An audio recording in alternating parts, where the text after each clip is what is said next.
Hello नमस्कार दोस्तों। इस वीडियो में डिस्कशन करेंगे हाइड्रोजन के बारे में कि हाइड्रोजन ईंधन क्या होता है इत्यादि चीज़ें। सबसे पहले हम खबर को देख लें क्या है। ये हैं मुकेश अंबानी जी, यहाँ पर इनकी तस्वीर है और ये कह रहे हैं कुछ चीज़ कि $1 से कम पर लाएंगे प्रति किलो हाइड्रोजन का दाम। यानी 1 किलो हाइड्रोजन का दाम जो है $1 से भी कम के नीचे निचले स्तर पर लेकर के आएंगे तो कैसे होगा। और बाद में हम देखेंगे एक प्रश्न पीसीएस में एक साल पूछा था कि क्या कारण है कि हाइड्रोजन की भविष्य के ईंधन के रूप में तारीफ की जा रही है, यानी हाइड्रोजन को भविष्य के ईंधन के रूप में तारीफ की जा रही है, इसका क्या कारण है। तो इस क्वेश्चन पे भी हम डिस्कशन करेंगे। तो खबर पहले देखें। रिलायंस इंडस्ट्रीज लिमिटेड के चेयरमैन मुकेश अंबानी ने, तो मुकेश अंबानी किसके चेयरमैन है? रिलायंस इंडस्ट्रीज लिमिटेड के चेयरमैन मुकेश अंबानी ने शुक्रवार को कहा है कि उनकी कंपनी 2030 तक नवीकरणीय स्रोतों से कम 100 गीगावाट बिजली उत्पादन क्षमता हासिल करेगी। कब? 2030 तक 100 गीगावाट बिजली उत्पादन की क्षमता हासिल करेगी बाय 2030, जिसे कार्बन मुक्त हाइड्रोजन में बदला जा सकेगा। यानी ऐसा हाइड्रोजन जिसे जिसे कार्बन मुक्त नहीं होगी, यानी कार्बन से मुक्त रहेगा, वो कार्बन उसमें होगा ही नहीं। कार्बन मुक्त ग्रीन हाइड्रोजन। ग्रीन हाइड्रोजन मतलब होता है कि जिसमें कार्बन का उत्सर्जन नहीं होता है, उसे बोलते हैं ग्रीन हाइड्रोजन। उन्होंने अगले एक दशक में यानी कि 2020 से 2030 के बीच में हाइड्रोजन की लागत प्रति किलोग्राम $1 से नीचे लाने के लिए 111 का विजन भी पेश किया है। अब ये 111 का विजन किससे संबंधित है? तो ये ग्रीन हाइड्रोजन से संबंधित है। मुकेश अंबानी जी का ये विजन है। भारत तीसरा सबसे बड़ा ग्रीन हाउस गैस उत्सर्जन करने वाला देश है। ये प्रश्न एक बार पीसीएस की परीक्षा में प्रीलिम्स में पूछा था कि भारत ग्रीन हाउस गैस उत्सर्जन करने वाला विश्व में कौन से नंबर का देश है? तो तीसरे नंबर का देश है भारत अपना। भारत तीसरा सबसे बड़ा ग्रीन हाउस गैस उत्सर्जन करने वाला देश है। सबसे पहले पे चीन है, फिर अमेरिका है और तीसरे नंबर पे हमारा भारत है जो ग्रीन हाउस गैसों को ग्रीन हाउस गैसें क्या होती हैं? ऐसी गैसें जो वायुमंडल में जा करके सूर्य से आने वाली किरणों को तो आने देती हैं, लेकिन फिर उसको लौटा करके अंतरिक्ष में जाने नहीं देती हैं। उनको बोलते हैं ग्रीन हाउस गैसें, जिसके कारण से पृथ्वी का तापमान जो है वो बढ़ जाता है। ग्रीन हाउस गैसें से ग्लोबल वार्मिंग जो है वो बढ़ता है, जिससे क्लाइमेट चेंज भी बाद में होने लगता है। फिर सौर और पवन जैसे नवीकरणीय ऊर्जा स्रोत। नवीकरणीय ऊर्जा स्रोत मतलब ऐसा होता है जिसके संसाधन कभी भी खत्म नहीं होंगे, उनको नवीनीकृत बार बार किया जा सकता है। जैसे कि सौर ऊर्जा है तो पैनल में एनर्जी जब समाप्त हो जाएगी बैटरी में, तो पैनल फिर से अगले दिन रिचार्ज होकर के वो उसमें पावर आ जाएगा, मतलब कि एनर्जी आ जाएगी। ऐसे ही पवन ऊर्जा या भूतापीय ऊर्जा, बायोगैस या बायोमास संयंत्र हो गया, ये सारे सारे नवीकरणीय ऊर्जा के स्रोत हैं। ज्वारीय ऊर्जा जिसे टाइडल एनर्जी कहते हैं, ये भी सारे नवीकरणीय ऊर्जा के स्रोत हैं, यानी कि रीन्यूएबल एनर्जी। तो सौर और पवन जैसे नवीकरणीय ऊर्जा स्रोतों से बिजली पैदा कर देश को कार्बन उत्सर्जन घटाने में मदद मिलेगी। तो कार्बन उत्सर्जन को घटाने में मदद कैसे मिल सकती है? यदि हम नवीकरणीय ऊर्जा स्रोतों पर ध्यान देंगे, जैसे कि सौर ऊर्जा, पवन ऊर्जा, हाइड्रोजन गैस, मतलब कि हाइड्रोजन से जो ऊर्जा हम बना सकते हैं, हाइड्रोजन एनर्जी, हाइड्रोजन फ्यूल हम बना सकते हैं उससे। अंबानी ने अंतर्राष्ट्रीय जलवायु शिखर सम्मेलन 2021 में कहा, क्या कहा? कब, कहाँ पे कहा था? तो अंतर्राष्ट्रीय जलवायु शिखर सम्मेलन 2021 में अंबानी ने कहा, रिलायंस ग्रीन हाइड्रोजन बनाने की लागत को शुरू में $2 प्रति किलोग्राम से नीचे और फिर एक दशक में $1 से नीचे लाने के लक्ष्य पर काम करेगी।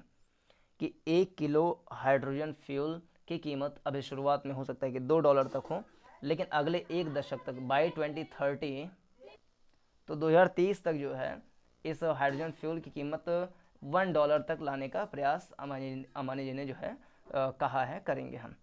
इससे भारत को ग्रीन हाइड्रोजन के लिए एक दशक में $1, एक दशक में $1 किलोग्राम यानी 111 का लक्ष्य हासिल किया गया। मतलब कि एक दशक में 1 किलो का $1 हम लाएंगे, ये है 111। तो 111 में पहला वन है क्या? एक दशक, दूसरा वन है क्या? 1 किलो, और तीसरा वन है कि $1। तो 111 मॉडल जो है हाइड्रोजन गैस से संबंधित है, हाइड्रोजन फ्यूल से संबंधित है। अंबानी जी का ये विज़न है। तो एक का लक्ष्य हासिल करने वाला दुनिया का पहला देश बनने में मदद मिलेगी। तो 111 यानी कि एक दशक के अंदर में 1 किलो हाइड्रोजन फ्यूल का दाम $1 तक लाने का जो विजन है, यदि इसको ला दिया जाता है तो भारत विश्व में पहला देश बन जाएगा। नवीकरणीय संसाधनों से उत्पादित ग्रीन हाइड्रोजन की लागत $3 से $6.5 प्रति किलोग्राम के बीच होती है। यानी इस समय अगर नवीकरणीय संसाधनों से हम ग्रीन हाइड्रोजन या ग्रीन जो हाइड्रोजन फ्यूल है इसको लगाएंगे तो उसकी लागत जो है वो अपने आप में 3 से लेकर के $6.5 प्रति किलोग्राम के बीच में आ रही है। और उन्होंने कहा कि सूर्य की पर्याप्त रोशनी के साथ भारत केवल 0.5% भूभाग पर 1000 गीगावाट से अधिक सौर ऊर्जा का उत्पादन कर सकता है। क्योंकि भारत अगर देखें तो भौगोलिक रूप से उसकी स्थिति जो है वो भूमध्य रेखा के उत्तर में, और जो कर्क रेखा है 23.5 डिग्री उत्तरी अक्षांश, वो भारत के बीचों बीच से 8 राज्यों से होकर के जाती है। गुजरात, राजस्थान, मध्य प्रदेश, झारखंड, छत्तीसगढ़, पश्चिम बंगाल, त्रिपुरा, मिजोरम, इन राज्यों से होकर के गुजरती है। और एक बहुत बड़ा क्षेत्र जो है वो हमारा एनर्जी प्राप्त करता है, सौर ऊर्जा प्राप्त करता है। यदि हम दक्षिण भारत के इस हिस्से को बनाएं तो ये पूरा जो क्षेत्र है ये खूब जो है एनर्जी प्राप्त करता है, सौर ऊर्जा प्राप्त करता है। तो वहाँ पे हम अगर 0.5% यानी कि आधे फीसद भूभाग पर 1000 गीगावाट से अधिक सौर ऊर्जा का उत्पादन कर सकता है। भारत के पास ये क्षमता है, इतनी एनर्जी मिलती है कि 0.5% भूभाग पर वो 1000 गीगावाट का उत्पादन कर सकता है। देश ने पहले ही 100 गीगावाट स्थापित नवीकरणीय ऊर्जा क्षमता हासिल कर ली है और दिसंबर 2022 तक 175 गीगावाट का लक्ष्य रखा है। ये इंपॉर्टेंट पॉइंट है, कभी कभी लक्ष्य वाले से क्वेश्चन पूछ लेता है कि भारत 175 गीगावाट का ऊर्जा उत्पादन का लक्ष्य कब तक रखा है, तो 2022 तक रखा है। 2022 तक भारत 175 गीगावाट ऊर्जा उत्पादन का लक्ष्य रखा है। इसके अलावा देश ने वर्ष 2030 तक 450 गीगावाट नवीकरणीय ऊर्जा का स्रोत लक्ष्य रखा है। तो ये फिर से 2022 तक 150 गीगावाट लक्ष्य रखा है, किससे? नवीकरणीय ऊर्जा के स्रोतों से। लेकिन 2030 तक भारत 450 गीगावाट एनर्जी प्रोड्यूस करने का लक्ष्य रखा है, जो नवीकरणीय यानी कि रीन्यूएबल एनर्जी है। फिर से 2022 तक 175 गीगावाट और 2030 तक 450 गीगावाट रीन्यूएबल एनर्जी उत्पादित करने का लक्ष्य भारत ने रखा है। 2022 तक 175 गीगावाट, 2030 तक 450 गीगावाट। अंबानी ने कहा है कि रिलायंस इस दशक के अंत से पहले आक्रामक रूप से इस लक्ष्य का पीछा करेगी और इसे हासिल कर लेगी।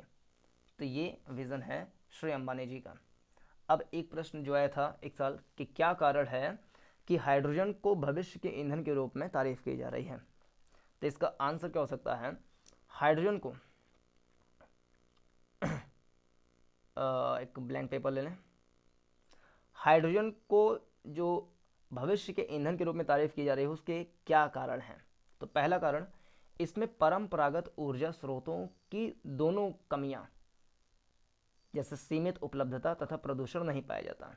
तो हाइड्रोजन गैस जो है, हाइड्रोजन फ्यूल, तो इसमें दोनों कमियां जो होती हैं अक्सर करके कि उपलब्धता नहीं है उसकी, तो हाइड्रोजन जो है वो उपलब्ध है सभी जगह। और प्रदूषण यानी कि पोल्यूशन, यानी अवेलेबिलिटी भी सभी जगह है और पोल्यूशन भी नहीं है। ये दोनों गुण विद्यमान है किसमें? हाइड्रोजन के अंदर में। हाइड्रोजन का निर्माण समुद्री पानी से किया जा सकता है। तो हाइड्रोजन का निर्माण जो है, जो समुद्री पानी है यानी कि ओशनिक वाटर हैं, उससे भी किया जा सकता है। समुद्री पानी की विशाल मात्रा के कारण इसके स्रोतों की सीमित भंडार की समस्या नहीं होगी, यानी कि हाइड्रोजन गैस जो है वो पर्याप्त मात्रा में एबेंडेंट रूप में हमें मिल सकता है। कहाँ से? समुद्री पानी से।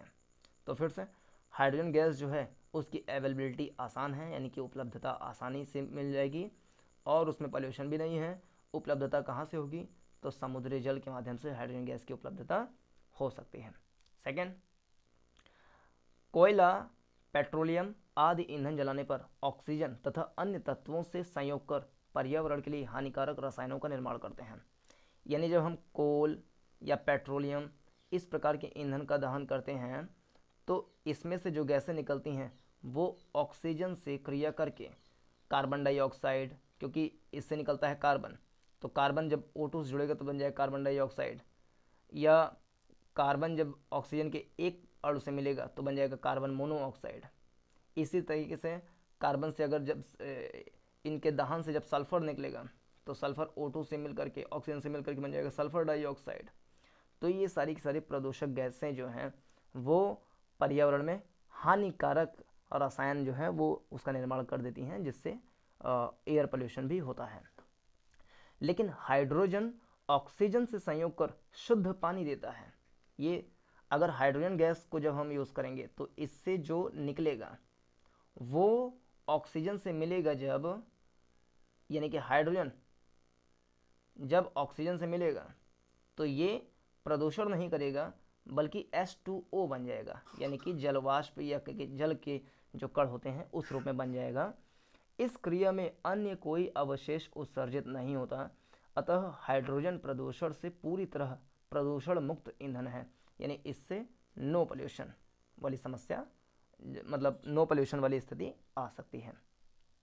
तीसरा लाभ है हाइड्रोजन का ऊष्मीय मान भी अधिक होता है। हाइड्रोजन का ऊष्मीय मान भी अधिक होता है, अर्थात इससे प्रति इकाई अधिक ऊष्मा की प्राप्ति की जा सकती है, यानी हर एक इकाई में हम ज़्यादा से ज़्यादा एनर्जी प्रोड्यूस कर सकते हैं।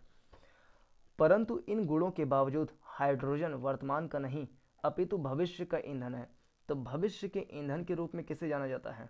तो भविष्य के ईंधन के रूप में हाइड्रोजन फ्यूल को जाना जाता है। भविष्य का ईंधन किसे कहते हैं?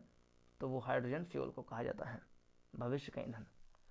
इसका कारण यह है कि वर्तमान में उपलब्ध तकनीक से बड़े पैमाने पर हाइड्रोजन का उत्पादन तथा ईंधन के रूप में स्थान में अधिक मात्रा का संग्रहण संभव नहीं हो सका है।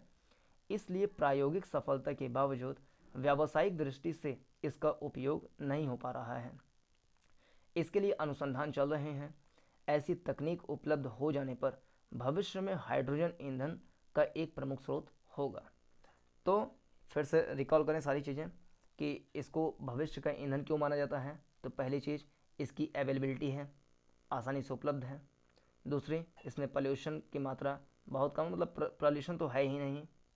और ये समुद्री पानी यानी जो ओसनिक वाटर है उसमें भी हाइड्रोजन हम निकाल सकते हैं।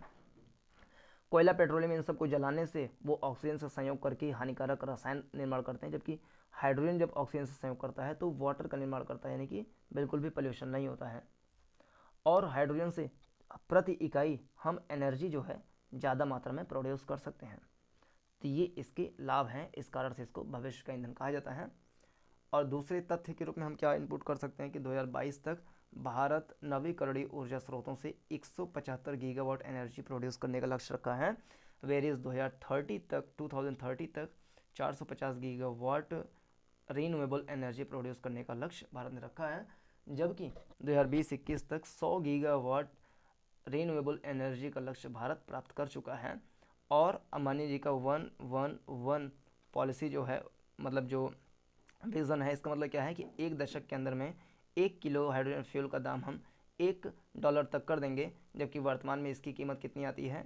1 किलो हाइड्रोजन फ्यूल की कीमत जो है 3 से लेकर के $6.5 के बीच में आ जा रही है, जिसको वो बाई 2030 वो $1 प्रति किलो तक करने का प्रयास करेंगे। तो ये लक्ष्य है उनका। तो इस वीडियो में हाइड्रोजन फ्यूल के बारे में इतनी चीज़ें पर्याप्त हैं। तो इस पे यदि प्रश्न पूछे तो you can write down and you can take some inputs from this video. Thanks for watching till the end. नमस्कार, जय हिंद।